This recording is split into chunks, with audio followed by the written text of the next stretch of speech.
A recent surge in COVID cases across our county has led to long lines at testing sites, and now the Scripps Health CEO says hospitals are also getting overwhelmed. Good evening, and thanks for joining us tonight. I'm Steve Price, in for Carlo Cicchetto. I'm Marcella Lee. News 8's Shannon Handy has more on what hospitals are dealing with and what President Biden had to say today as he met with his COVID-19 response team. As people scramble to find COVID tests, local hospitals like Scripps are dealing with not only a surge in patients, but also a shortage of workers. The president says he has plans underway to address all those issues. I would describe it as extremely serious. On Christmas Eve, we had 80 COVID patients in our hospitals.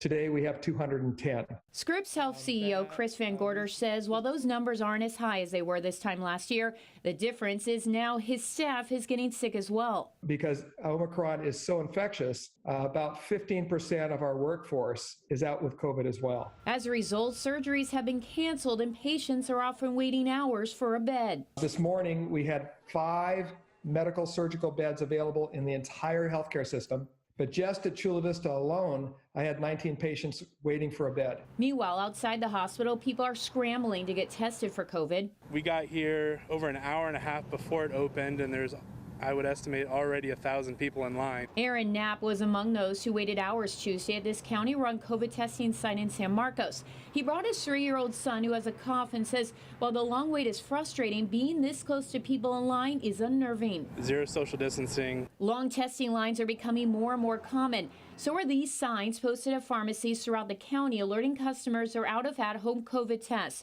I visited 3 different stores today. Now let's try CVS across the street. All with the same result. Sold out. Something President Biden addressed Tuesday before meeting with his COVID-19 response team. I know this remains frustrating. Believe me, it's frustrating to me.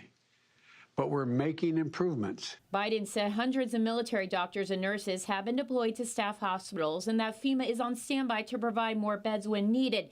As for at-home COVID tests, he said stores are restocking, and starting next week, insurance companies will be required to reimburse its customers for those tests. So if you're insured, you can buy the test and get paid for it. And locally, districts that have not yet received COVID tests for its students will start getting those tests tomorrow. Governor Newsom made that announcement today. Also, the president spoke about the website his team is building, which will allow Americans to request COVID tests sent to their home for free. While he did not give a specific date, that website, he says, will be ready later this month.